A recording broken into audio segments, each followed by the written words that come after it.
প্রায় 2 বছর ধরে জাতীয় দলের বাইরে থাকা সাকিব আল হাসানের জন্য এবার আন্তর্জাতিক ফ্র্যাঞ্চাইজি লিগের দরজাও যেন ক্রমেই বন্ধ হয়ে আসছে।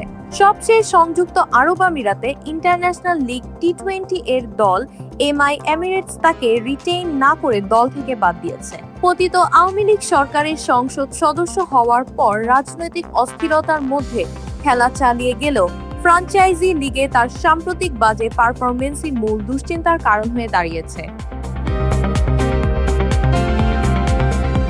সিনট্যাক্স রিচার্জেবল ফ্যান দিচ্ছে টানা 7 ঘন্টা ব্যাকআপ। আইএলটি 20-এর গত মৌসুমে 5 ইনিংসে মাত্র 112.34 স্ট্রাইক রেটে 115 রান করার পাশাপাশি 8 ম্যাচে কেবল 3টি উইকেট পান সাকিব। ধীরগতির ব্যাটিংয়ের জন্য একটি ম্যাচে তাকে রিটায়ার্ড আউট করতেও বাধ্য হয়েছিল তার দল। অন্যদিকে সাকিবের বিপরীত চিত্র দেখা গেছে মুস্তাফিজুর রহমানের ক্ষেত্রে। গত মৌসুমে 8 ম্যাচে 15টি উইকেট নিয়ে দুর্দান্ত পারফরমেন্স করায় দুবাই ক্যাপিটালস তাকে আসন্ন পঞ্চম মৌসুমের জন্য ধরে রেখেছে।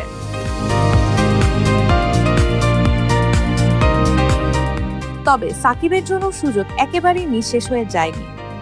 আগামী 1 অক্টোবর দুবাইয়ের হতে যাওয়া নিলাম কিংবা ফ্র্যাঞ্চাইজিসগুলোর ওয়াইল্ড কার্ড নিলামের মাধ্যমে কোনো দল চাইলে তাকে দলে নেওয়ার সুযোগ থাকবে। এখন দেখার বিষয়, আগামী 22 নভেম্বর থেকে শুরু হতে যাওয়া এই আসরে সাকিব শেষ পর্যন্ত কোনো ফ্র্যাঞ্চাইজিতে জায়গা পান কিনা।